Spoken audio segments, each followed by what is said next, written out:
Welcome to the All in the Family Fantasy Football Podcast. All right, so let's get into some news right away. So Tom Brady breaks the all-time passing record last night. He needed 68 yards to do it. And the play they gave it to him on was like, it almost seemed like the refs were like, let's give him this one. Then they moved it up a yard, and then they're like, no. He didn't get it, and they're like, oh, they moved it up another yard, and he got it. They ruined it. Yeah, he got it, but what happened was I think that they spotted the ball back a yard, and there was some confusion. Yeah. So then it just made it all weird. Did. They were like, oh no, he did get it. Yeah. It was like, yay. Yeah. And both of us picked Tom Brady to be the stud in that game, and he was not at all. It was you got to give Bill Belichick credit. Yeah. He designed a great defensive plan to keep Tom Brady, on his heels, and the weather wasn't a factor. I did not know it was going to rain. I mean, it was pouring raining. But that wasn't the most interesting thing in that game. No, it was not. There was a deliverance sighting. A man by the name of Steve Belichick, who literally looked like he was on Kensington Avenue, bro, for a moment. I don't know what was with him. At one point, I think I seen him pull out what I thought was dip, but later was confirmed to be lead paint from the 1970s, and he was chewing that crap and spitting it out. Yo. Oh my gosh! But then they would show Bill Belichick, and he's a freak too. Yeah, he's in his own right. He's picking his nose, and smelling it. So the moral of the story is the Belichicks are freaks, dude. They're straight up hicks. They don't live in a normal society. I don't know what the deal is. I would not want to be in their house at late at night, man. I see what goes on. Would you eat anything they cook? No. Hell no, right? I ain't touching it. Hell no. I'd rather have the guy from Scary Movie 2 with the little hand cook a turkey for me. You know what I'm saying? Than have one of those freaks breathe on me. They probably started COVID, those dirt balls. Yeah. Oh, man. Yeah, that was probably... The game was... I mean, in the end, it was good, but that was like the highlight of the game. It was hilarious. It really was. Yeah, it was very funny. All right, so the next bit of news is the upset, the Arizona Cardinals, which the Arizona Cardinals are one of only two unbeaten teams in the NFL. Yep. The other unbeaten team is the Las Vegas Raiders. They're about to play. There's some sort of lightning delay between the Raiders and the Chargers. Yeah. But Arizona, man, they went up to 4-0. And it's not that they're 4-0. They beat the Rams. They beat the Rams. Like, easily. Yeah, they did. It really wasn't even a game. They beat them, all facets of the game, offense, defense, special teams.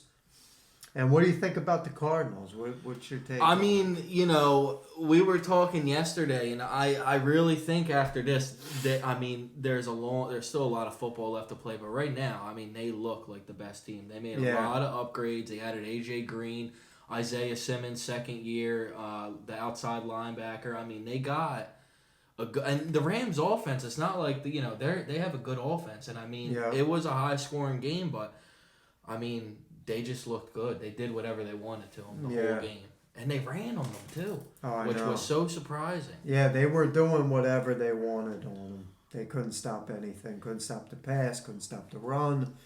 And the Rams weren't. I mean, they were able to run on the Cardinals. I think that's the Cardinals' Achilles heel. Yeah. Henderson had a good But they stopped them. The Rams were just able to throw on every team up to that point. Yeah, so this is an interesting thing to get into now. So I think that, obviously DeAndre Hopkins is the one, but he's a little bit banged up, and he's had a couple of games in a row that are bad.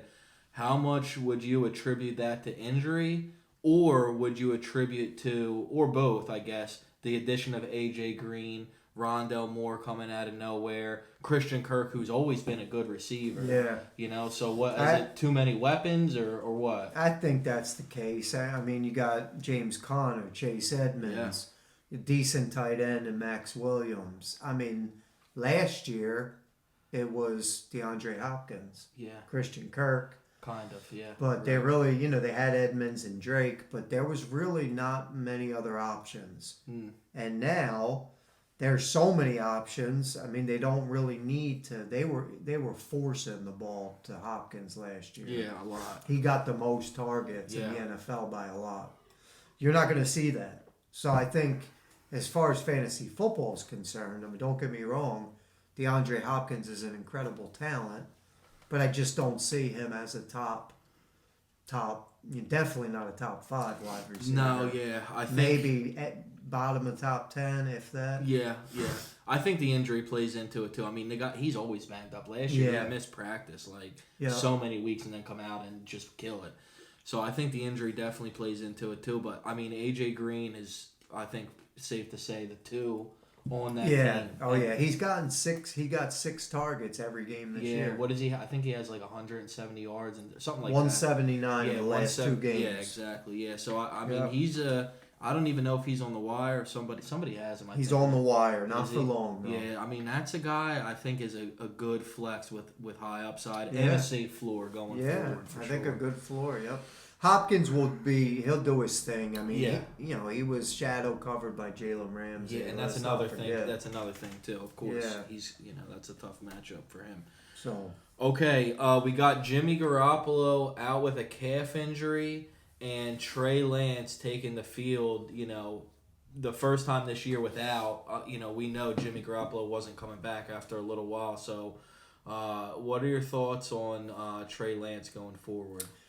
I do like Trey Lance going forward. I think that he, he's got potential. He did well. He came into the game. I think he threw for 157 yards, 2 touchdowns. One of them was to Debo, though, right? Which was the defensive mistake. Yeah, I think, and then he also, I think he scored a 2-point conversion. And we got to figure this, man. The 49ers play a game this week coming up. Who do they play against? Let's see. Let me take a look real quick. Sure. I'll take a look. 49ers play the Cardinals in Arizona, and then they have a bye.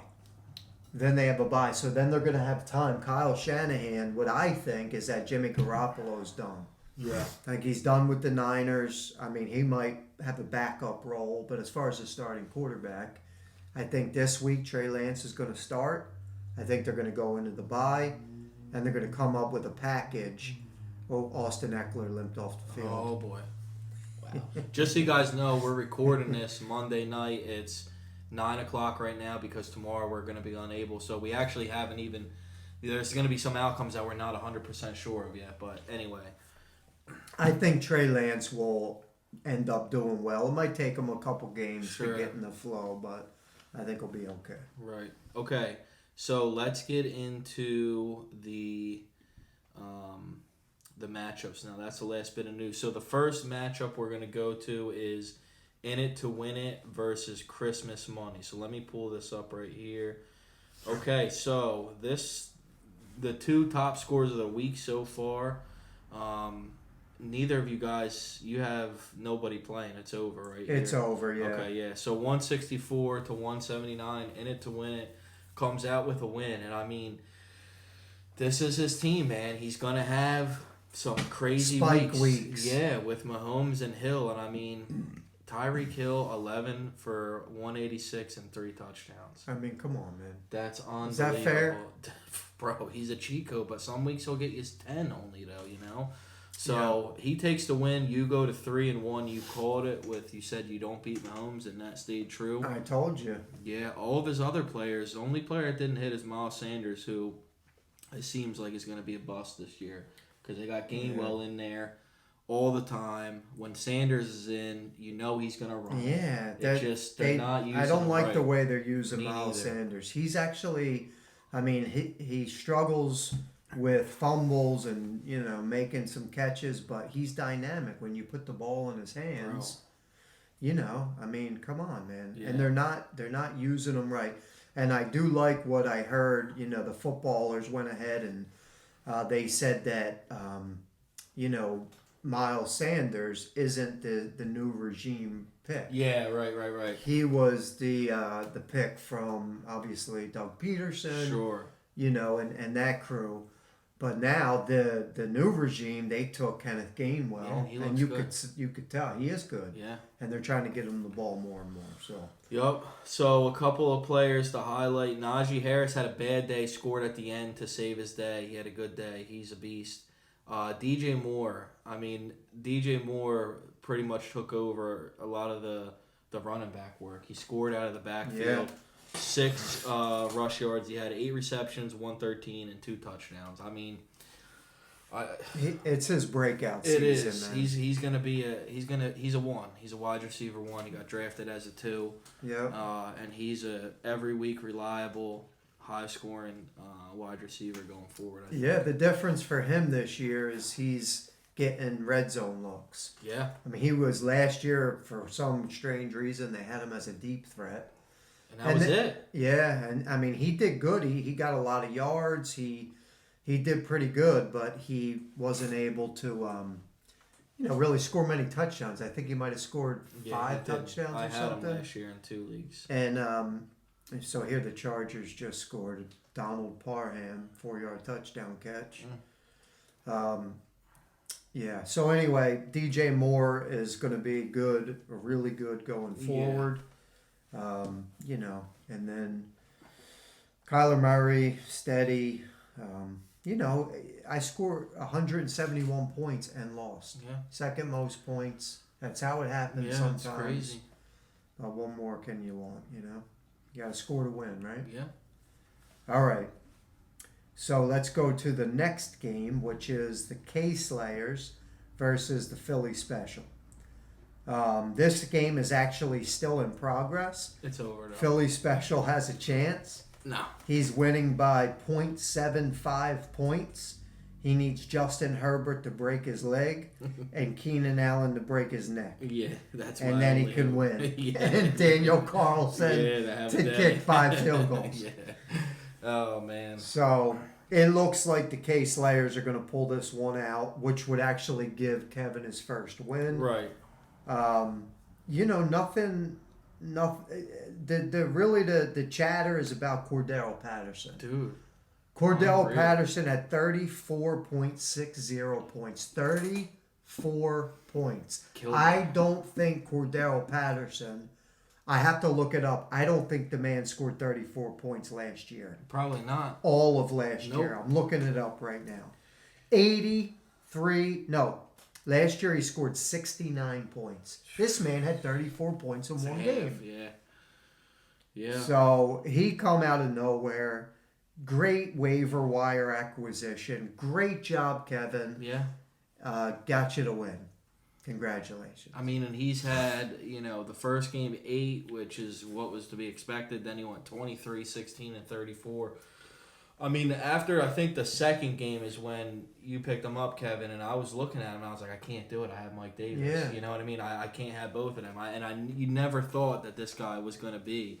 But all the touchdowns through him, when they get around the goal line. And he's not a running back. Like, he is, but it's everything he gets is a It's a pass. Yeah, it's a pass. So, that's where overthinking it becomes a problem. Yeah, it does, because you're like, there's no way. There's no way. Running it through the analytics, and it's like, the trade analyzer says this, the waiver wire assistant. It's like, sometimes you just got to go with what you see. Nah, that's the second week in a row. Last week I thought it was a dumb call, but, he is, Calvin Ridley and him, and that's pretty much it. Kyle Pitts ain't doing nothing. What do you think about Patterson going forward? You have to start him until something happens. You can't not start him. He's a must start every week at this point, which is weird to say. It's crazy. He might be the guy off the waiver wire that wins leagues. You know what I'm saying? For some people, he probably will be. So, my opinion is this. As the way it stands right now, K-Slayers, Christmas money, my dad and OG and College Moms, I think, are the best teams. I think those are the ones going for the playoffs right now. My team's average, and Joe Mixon is banged up. The report came out this morning. End of game, he tweaked his ankle. He was out. The backup was in. for the last drive. And today they came out and said he's week to week.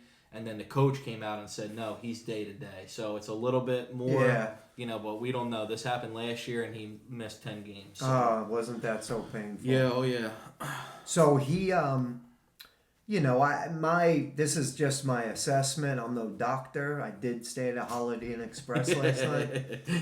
Is that Joe Mixon will miss one game. Yeah. And he'll be back.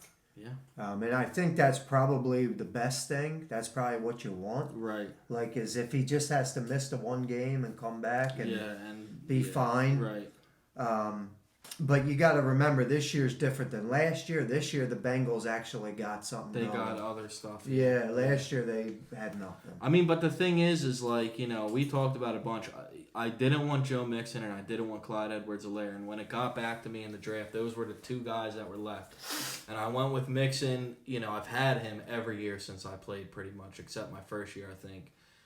And it's the same argument every year. In the first game, he came out and killed it, but he didn't look good in that game. Like, he didn't really do a whole lot. Against the Vikings? He had a couple of good, 10, 20-yard, 15-yard runs or whatever. Yeah. But, against Jacksonville, I'm saying. Oh, you're talking about this last Thursday game. night. Yeah, he didn't look good. They didn't throw the ball to him a lot, which is a thing that, he gets his points Well, from. that's the other problem.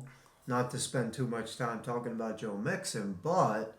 The other problem is that first game, he got all the work. Yeah, right. And the last couple games, he's been coming out on third down. Yeah. So that's, he still gets, the volume is there. I think with fantasy, it's safe to find volume and a decent talent. Yeah. And that usually works, but now I got my first two picks, injured. They're saying Christian McCaffrey could play this week. He's going to practice on Wednesday. I hope that he does. That'd be good for you. Yeah, it'd be good for me. But, with the way things are shaking right now, my team doesn't look like it's going to the playoffs. A lot is going to happen between now and then. But Case Slayers has a really, really good team. He really does. He does, yeah. And he's made the right moves. He found, Patterson, Elliott shaping up, Cooper Kupp. I mean, his team is amazing. It really is. He'll be right there. Yeah.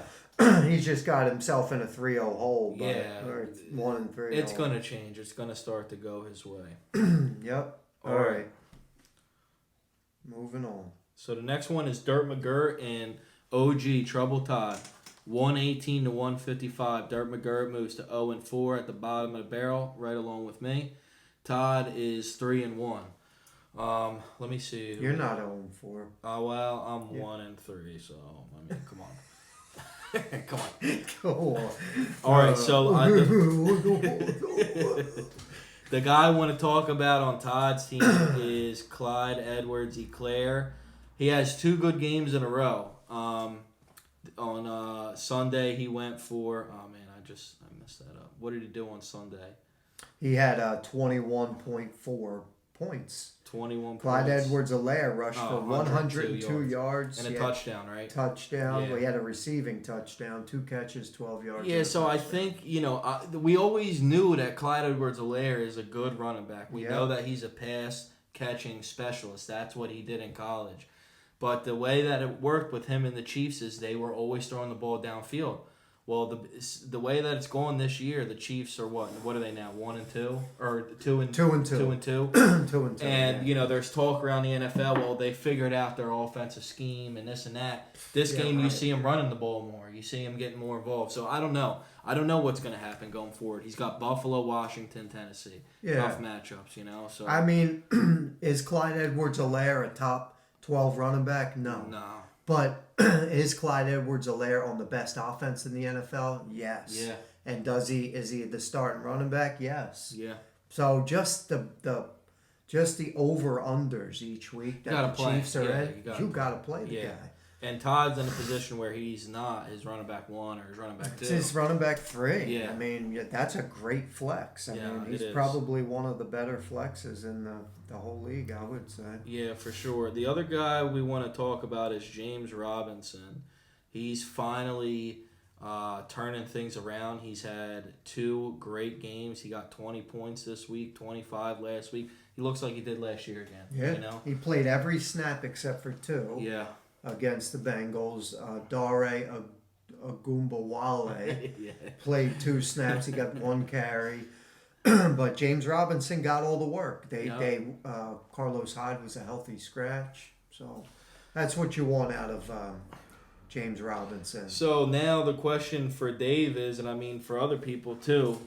Okay, you have 2 bad games. You're worried. They got a horrible offensive line. What's his name? Lawrence is starting to click a little bit better. He's had 2 good games. Do you trust him, or do you try and sell him while he's hot?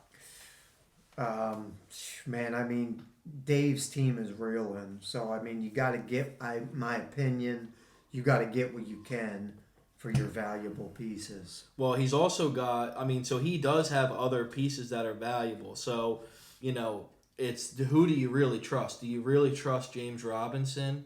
Or, for me, I might try and move Gibson because he had a couple of decent games, but he's not really, long touchdown last week, so it's He's a running back too. yeah, he's got to figure something But out he for could sure, get though. something decent for him. That's what I mean, who does he really want and who can he still trade and get good value Yeah, for, knowing what I know about Dave, he's being stubborn.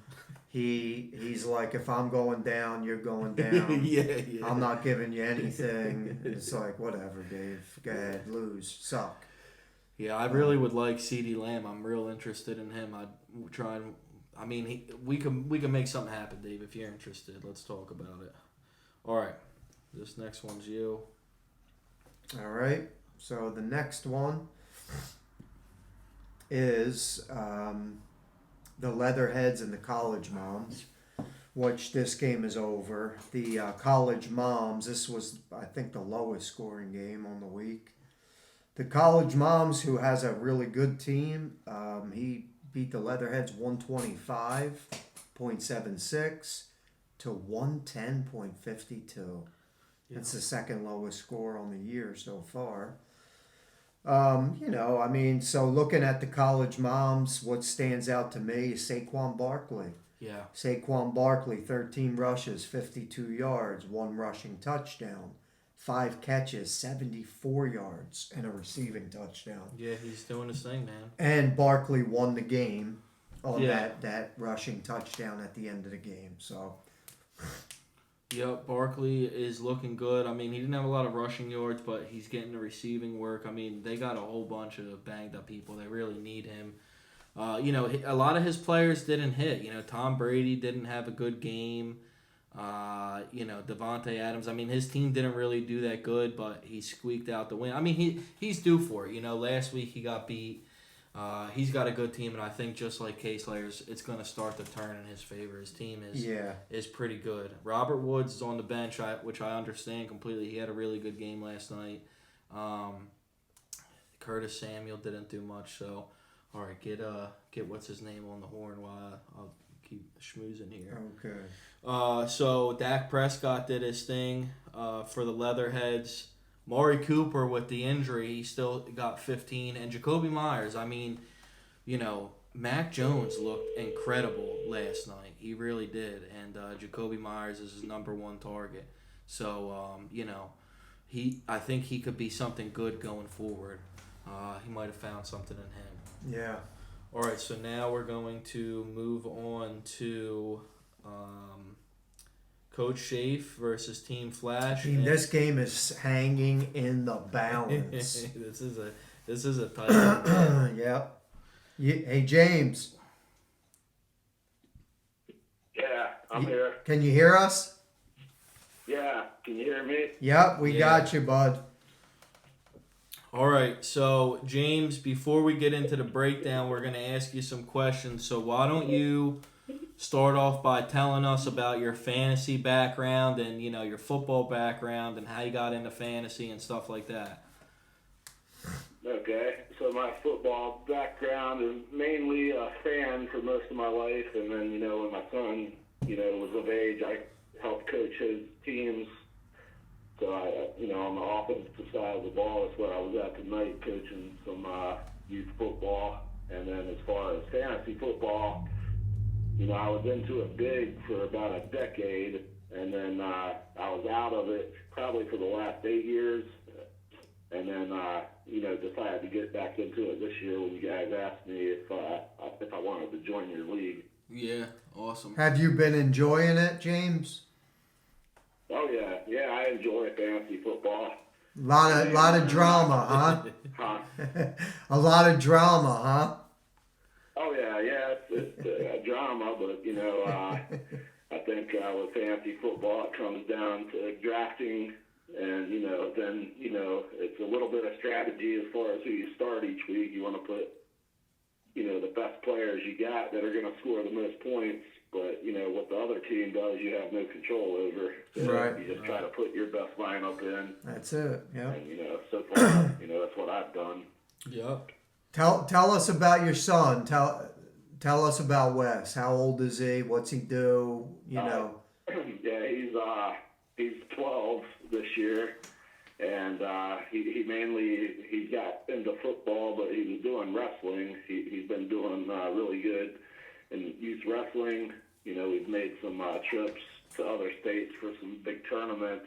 Cool. And he wanted to do football another year, so I decided, being that this is the last year for 12U, and then he'll move on to middle school. It's my last opportunity to coach while he's young, so I wanted to get in on it. Yep. Yeah, that's awesome. So, And he's the co-manager. He's a little undersized, but he laid a hit on somebody tonight, like Hines Ward did Ed Reed back in the day. That's awesome. That's awesome. And he's the co-manager of your team. You guys are doing it together, right? Yeah, we're doing it together. I mean, he had a lot to do with drafting the players.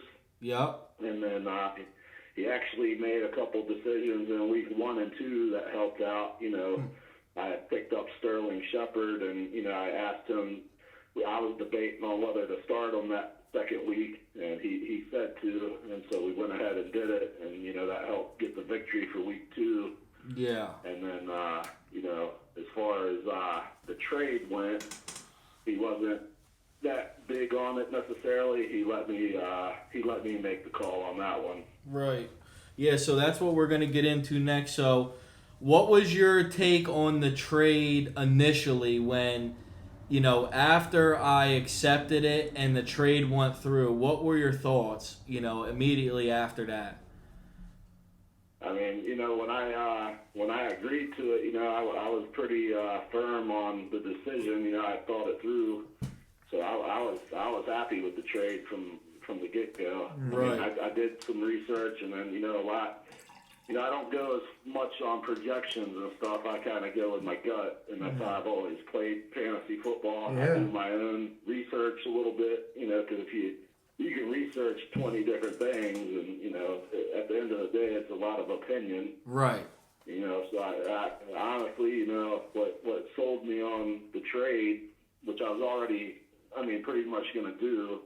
I looked at the schedules at the end of the year when it's going to be fantasy playoffs, and it looked pretty favorable for Montgomery running the ball. Right. I can't remember the teams, but I remember looking, and it's not like he's going up against top run defense. Right. You sold a lot of green. You sold a lot of green, right? Oh yeah. I feel like even with Corey Davis, everybody was telling me he's on a trash team, but if they're the worst team in the league, they can't get any worse. They're going to be throwing the ball, right? Zach's going to get better at throwing the ball. He has a good arm. That's right. He's going to get me points. Yep. By the time the end of the season rolls around, I think Davis is a third wide receiver, a flex play in the playoffs. Easy, all day long, man. He's Zach Wilson's go-to guy. Yep. So what? He's getting the targets. So what was your? I didn't see the update on Montgomery because I've been working and stuff. I know he hurt his knee, but it looked like it wasn't anything major. Nah. So their initial report is that it's a hyperextension. It's not a season-ending injury. They're saying he might miss a couple weeks, if that. I could live with that, especially if I pull off the victory tonight, which was a big. I really was thinking I was going to lose this week because of all the injuries I had. Yeah, you have had a lot of injuries, brother. Yeah, so that was my only hold up, when I was going to make the trade, and then I seen Julio Jones was out, I was like, you got to be kidding me. Yeah. Yeah. And then I was like, I still went with it because I knew I could start Davis. And then, Williams, Williams, you kind of got to rely on him scoring touchdowns. He's probably going to get 50 or 60 yards. Yeah. So unless he scores a touchdown, he's probably, it's a coin flip. It was an upgrade from Jones for Tampa Bay, who I was putting in there the first 3 weeks. So. Yeah. Yeah, for sure. So after, you made the trade, you and I talked, my initial thought on it was, that's the thing with trades, and this is, we were going to talk about all this, and this is the time we're going to do it. Trades it's so opinion-based, because my opinion of one guy could be very high, and it might not be the consensus, and my opinion of another guy would be, very low. So my initial thought was, it was a bad move for you and that you shouldn't do it.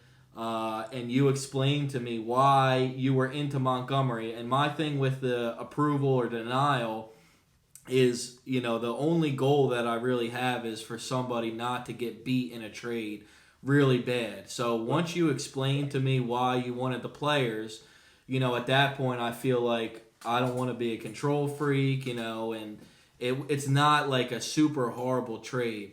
So I approved the trade, and then the group chat kicked off the next day, and it went crazy. What were you thinking at that point? I mean, I honestly thought, emotionally, people might have been, kind of ticked off because, it gave Paul Jefferson, and he already has a strong team. But, the way I look at it is I knew it was making his team possibly better, but he was giving up Montgomery, and Kamara hasn't really lived up to what he drafted him as. Right. So, the way I looked at it, just with points and stuff, I felt it was pretty fair, and then he threw in. I was never going to trade it straight up, but when he added Davis and Williams, that's, to me, I won. Yeah. That was my instance. So when everybody was saying it was stupid and whatever, I feel like they were letting their emotions get the best of them. As far as the way I look at trades, we don't veto trades because somebody's team got better. Right. I mean, we're going to veto them because, somebody tried to trade Mahomes for Wilson or something, or Zach, Yeah, right. I mean, then yeah, you veto that trade, but this trade was pretty even. Yeah, it was even. It's a fair if trade. the team gets better, that's what trades are for. You're trying to better your team. Right, I exactly. felt like Paul does have a strong team, but if I didn't pull the trigger and get a running back, and I did shop around, I tried to get Henry. That was a long shot. I mean, I talked to just about everybody in chat, trying to get a running back. Yeah, you had Justin Jefferson.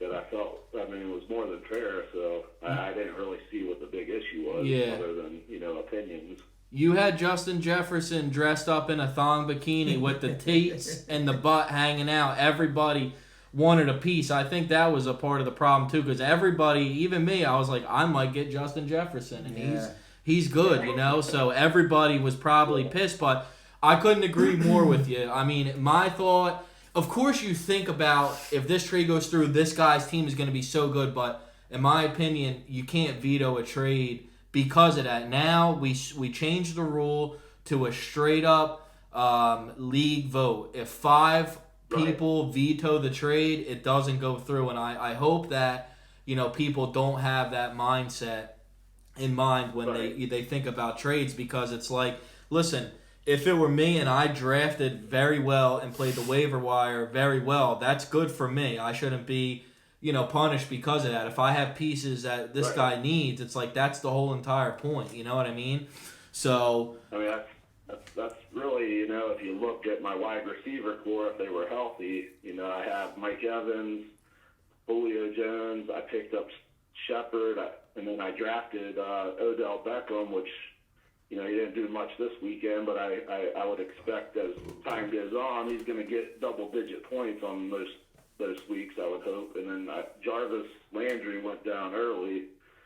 So, I felt like I was loaded at wide receiver, and Jefferson, if I threw him out there, I would get something in return. Yeah, and see, that's the thing, because the consensus in the league is probably Jefferson's a top 10 tight end, wide receiver. But, Odell Beckham sucks. Corey Right. Davis is on a trash team, and so is Montgomery. But listen, this is, at the end of the day, Corey Davis had 23 points. David Montgomery had 24 points before his injury. And Justin Jefferson had 20 points. So, from just this week and the end of the year, it'll tell the bigger story. But right now, Oh, yeah. you won on that trade because you got two players that, you put in your lineup and are potentially going to win the week for you. So, and the other thing is, Oh, yeah. and we've explained all this, I called a guy that I'm in another league with who's the commissioner, and I called Justin Harvey, who's the pastor in Calais. I did a league with him last year. He's the commissioner. And to my shock at the time, both of them said that you won the trade. And, I just got in my head that, my opinion of Jefferson was high and my opinion of Montgomery and Corey Davis and Jamal Williams were very low. But I think it was a fair Right. trade. And I think that you did make out, if Montgomery can get healthy again, your team's been riddled with injuries. You have the most injuries for sure. So. Oh, yeah. So, to be possibly 4-0 after this week, and with all the injuries, I feel like I'm in a pretty good spot.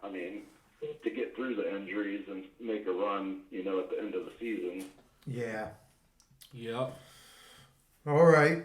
Well, any other questions for James? No, I think that's it, man. I appreciate you coming on. You do have a really good team, and I wish you nothing but the best. Is there anything you want to add before we sign off with you? No, I think there's a lot of good teams out there. It's early, too, so we can't really it's only 4 weeks in now, so it's still anybody's game. So Yeah, awesome. you don't know the injuries, or you never know how it's going to play out. So That's right. it should be an interesting next several weeks. Yeah. All right, James. Thanks for calling in, buddy. Have a good night. All right, bro. Yeah, thanks for having me. You guys have a good night, too. See you, too. brother. All right, bye. Bye. All right. Well, we had James on. Is there anything else that you want to say about the drama this weekend before we move away from that? The only thing that I'll say is that, going forward next year, I think that you and I can do a better job in preparation before the season Yeah. and explaining things. I know that we scrambled and tried to put The day of. a group together, Yeah. but do a better job of explaining the way things are and sticking to it. I am not a big fan of changing things Sure, like yeah, mid-season. Right. Yeah. And you ask anybody who's been doing fantasy football, that's really no way to do it. No, it's not. I think, and it brings up a good point. I do think, I don't like that either, but I think moving it to a veto, it's not the way that I necessarily would like it, but It's not even about the veto. It's just the principle. yeah. It's like when things are this way, we're hearing criticism and complaints about the way that the league that we started is, Right. and it was explained up front, Right, and then hearing criticism and complaint, it's a legitimate complaint. Sure. That's not the point, but to just put it out there the way that it is, or even have a discussion with the group. Right. How do you guys want it, and then set it, and then don't change it. Yeah, sure. No, I can understand that. And, the thing with our league, I think it's unique. I think this is a good league. I talked to a lot of people over the weekend. I know for a fact this is my favorite league out of all the leagues I'm in. We got the podcast. It's the most competitive. It's competitive as hell, dude. That's a part of the problem. I'll break into your house Yeah. and steal your Christian McCaffrey while you're sleeping. Yeah. Your phone get hacked and a trade goes through. Yeah, it's a fun league. It's competitive, and the thing is that makes fantasy football so much better is when you know the people in your league. Yes, you know what I'm saying. That's what we don't. I don't have in this other league. Yeah, I don't really either. know the. I people. know you and my uncle, and that's it. And it's like it's just. I literally set my lineup and I look at it like one time on Sunday. I have my phone on at all times with the Yahoo app a whole week long open. You know what I mean? And I care about it so much. So, I hope that we came to a agreement, or we came to a conclusion, whatever you want to call it. Well, let's talk about the couple things we changed. real Yeah. quick. Okay. Yeah. Good idea. So we did go. Originally, it was a commissioner veto for a trade. I think it was 2 days. The commissioner had 2 days to veto the trade. Right. But so what we did was we went to a league veto, and we set it at 5 teams. So the way that it is, 3 teams, right? Is that right? 5 teams have to veto. Okay, so I'm sorry. 5 teams out of 10 have to veto a trade in order for it to be rejected. Exactly. Yeah. And there's 2 days to do it. There's 1 day to One do. I day. changed it because I don't. This is that, and we also changed the waiver wire thing. Yeah, too, which we'll we're talk gonna about get that into. next. But you don't yeah. want to make a trade on a Saturday and then the trade goes through on Monday. So it's 1 day. And if it's on a Saturday, hopefully we can get everybody call and say, listen, you guys. Well, here's something to consider because Kevin and I made that trade early this morning, which is Monday, and the Yahoo app said that unless there was the vetoes, that it wouldn't go through till Wednesday. Really? I have Yeah. to look. I thought I made it 1 day. Yeah, so I think it's still 2 days. Yeah. But yeah. So the other thing is, and I know there's been confusion, but it's been the same since the beginning of the season. The waiver wire, we just changed it. So the way that the waiver wire is now going to work, Sunday through Monday when the games are played, the waiver wire is closed, I guess until Tuesday really. And it still is that rolling list. So the first priority is the last place team. Last priority is the first place team. So it goes through that list, and then it keeps going until all the claims are distributed. So if you're in last place, whoever you put first is going to get. You're going to get that person. Right. Your second priority you may not get because it may not come back around to you. And it goes up through the list. And the way that it was working was like, last week I had a pretty high priority even though I won or whatever. But like after the initial claims got spat out, I went and looked at the priority. You had a higher priority than me because one of the last claims I put in, I got. So now I moved to the bottom. You of the moved to the back of the list. Exactly. So that's how it is Sunday through, I think, Tuesday. And then Wednesday we get the players that we claimed, right? Mm-hmm. That's what it is Wednesday. Wednesday, I think it goes through I think it's midnight Pacific time. So Wednesday morning when you wake up, you have your players. Or unless you're a dog like me, and you wake up at 4 a.m. check. to check who wasn't claimed. Yeah, right.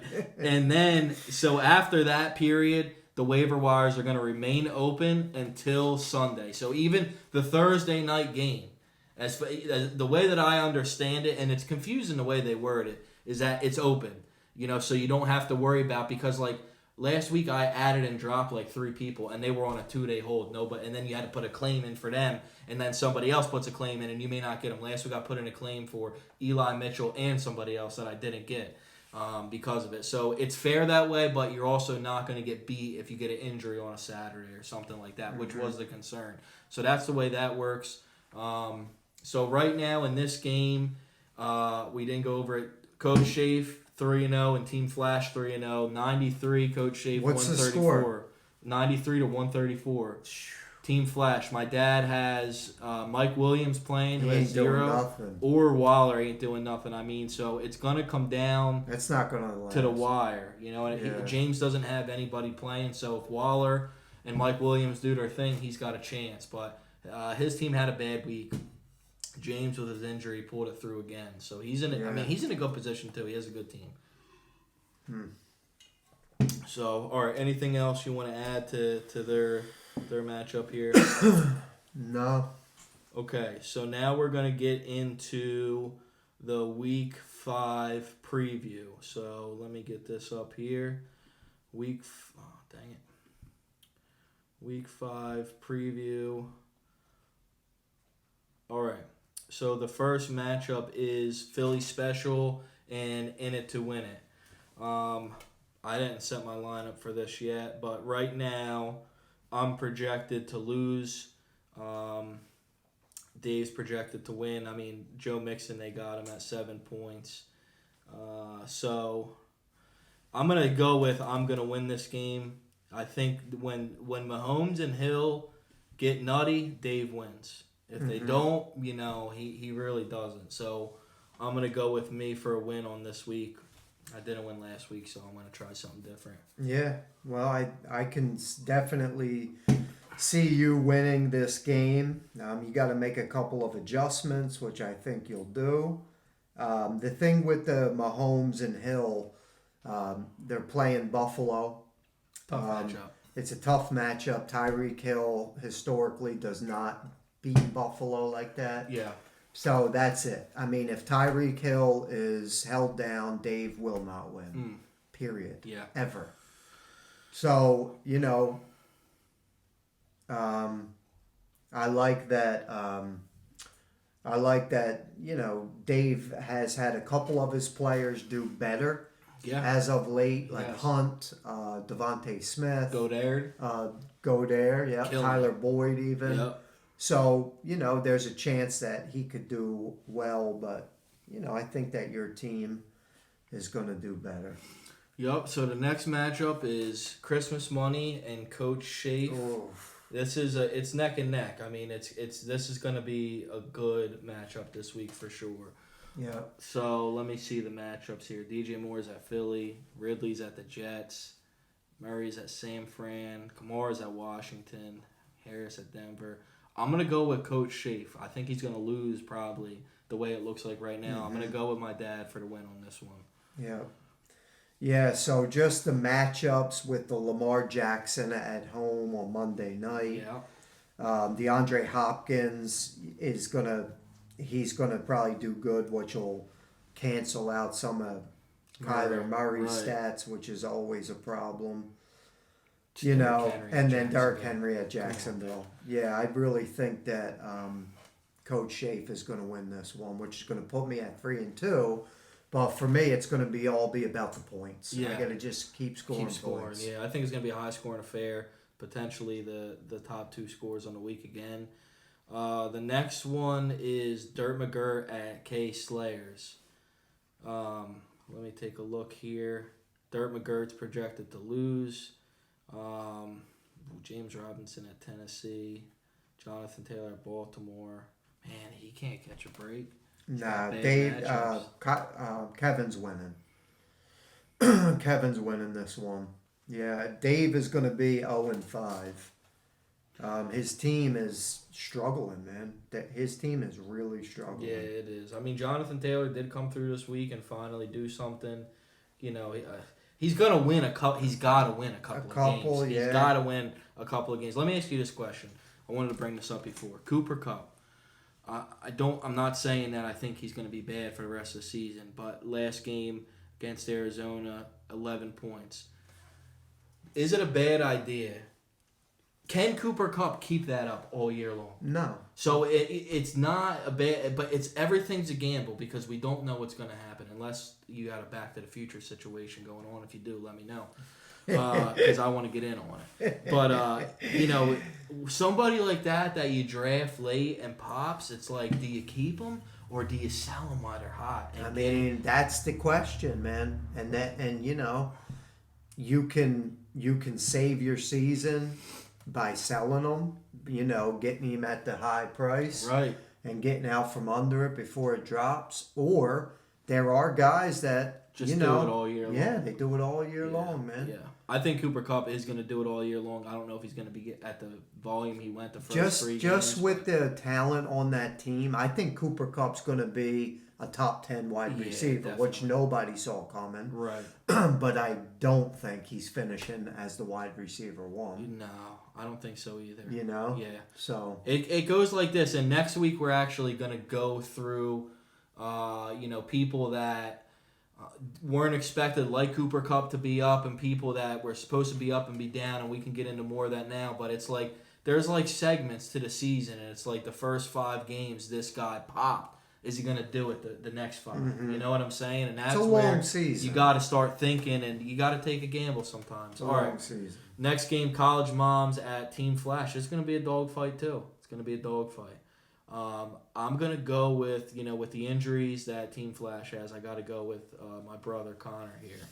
Yeah, the injuries are going to catch up to Team Flash. And Tom Brady is going to bounce back. In a after big that, way. bro. Yeah. He's not. He He's ain't happy home. Yep, he's back home. against Miami. Yep, he's gonna bounce back. I agree. All right, the Leatherheads versus OG. Let's see. He's got Prescott at the Giants. Let's talk about Chris Carson. What happened with Chris Carson this week? So, Chris Carson is ceding a lot of work to Alex Collins. Yeah. I guess the report is that Chris Carson is fine. He's not hurt.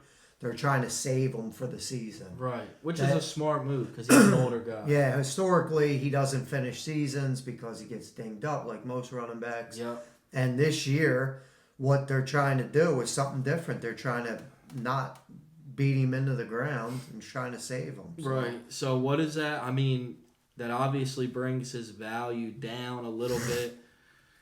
I love Chris Carson. I really do. He always gets it done, man. But with this going on, it's kind of a bad situation for him. You know what I mean? It really is, and it sucks. But, okay. So I'm going to go with, let me see his matchups. I'm going to go with the Leatherheads on this one. I think he's going to squeak a tough one out.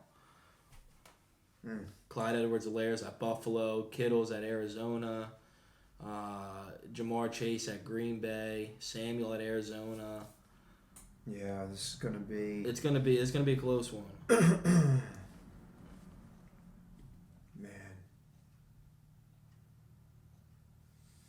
I'm gonna go with OG. I'm gonna go with OG, being that Amari Cooper's banged up.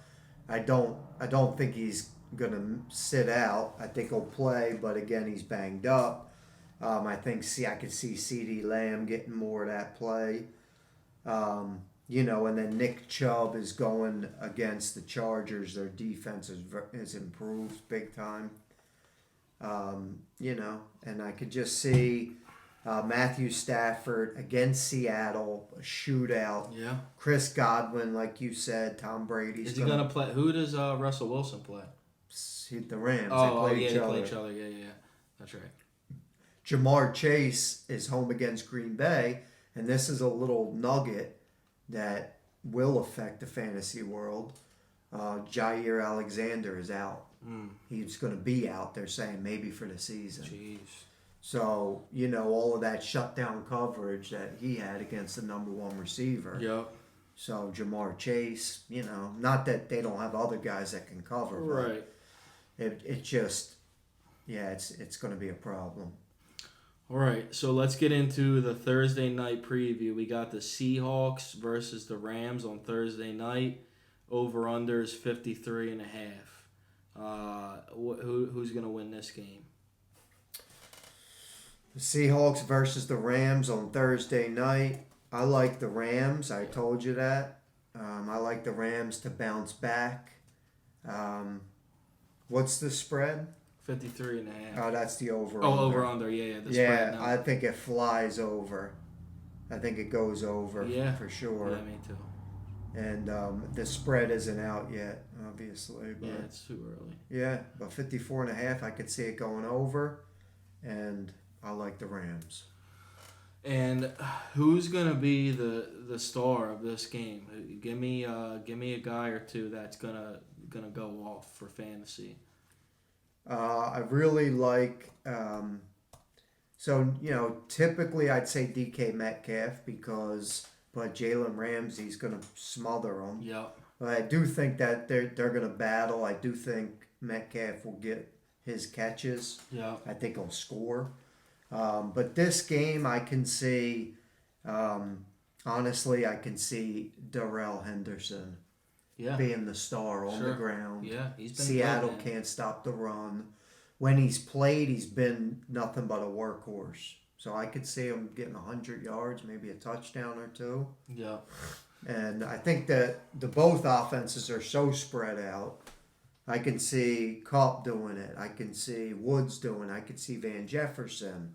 I can see Lockett, Metcalf.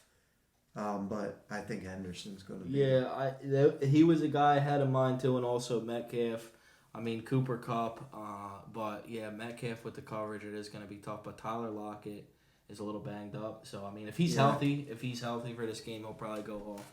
All right, so who has more fantasy points in this game, Tyler Lockett or Metcalf?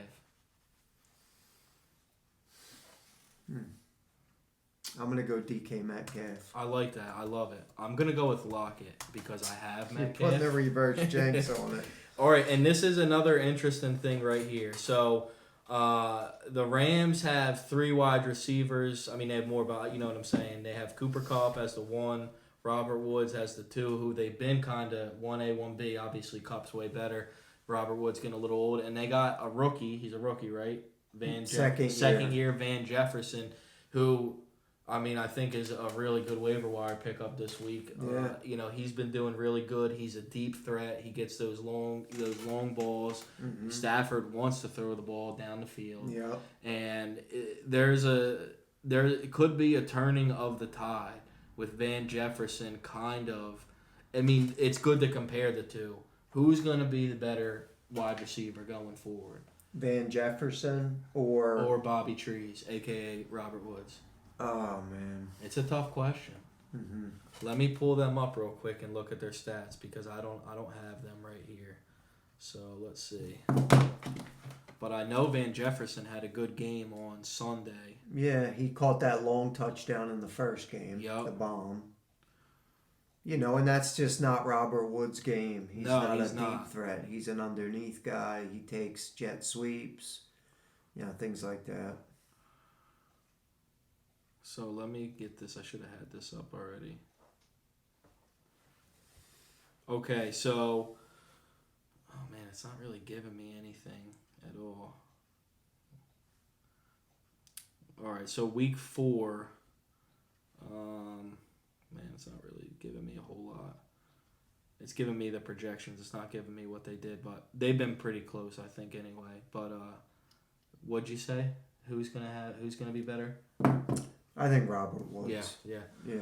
I think I do. Robert Woods had 14 points. I know on Sunday he did have it. I don't know if he had a touchdown or not, but I really can see Van Jefferson sneaking up and wind up kind of taking that role going forward. You know, I'm putting a claim in for him, and hopefully I get him. Wouldn't mind having him. You know. Yeah. He has a high ceiling.